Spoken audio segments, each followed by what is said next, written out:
The topic of this video is how to create a logo in Figma. Alright, so here we are in a random project in Figma, and the first thing that we want to do is create our canvas. So we're going to click on the canvas icon here and then just drag it across the screen.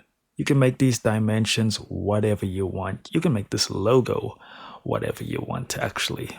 So I think what I'll do is I'll put a circle at the back here. So I'll just go to draw, and you're really just gonna have to follow along with me on screen as I make this up as I go. So I'll draw an ellipse here, and I think I'll add some text on top of that.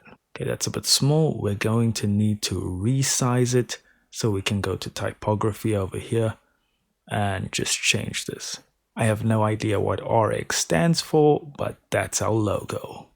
So when you want to resize things on Figma, you have to make sure it's highlighted.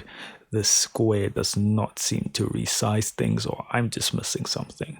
Now let's change our font.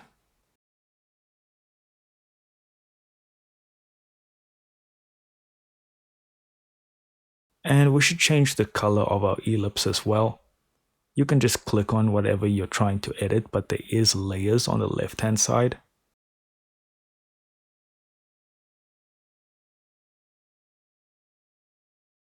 And now let's just add a little bit of spice.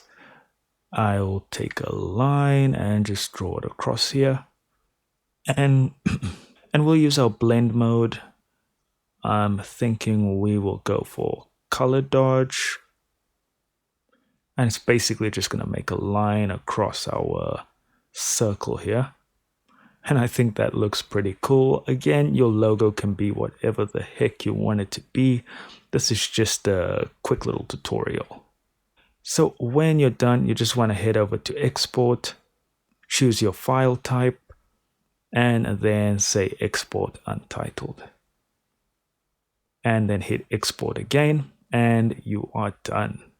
Thank you so much for watching. Do consider liking and subscribing, and I'll see you in the next video.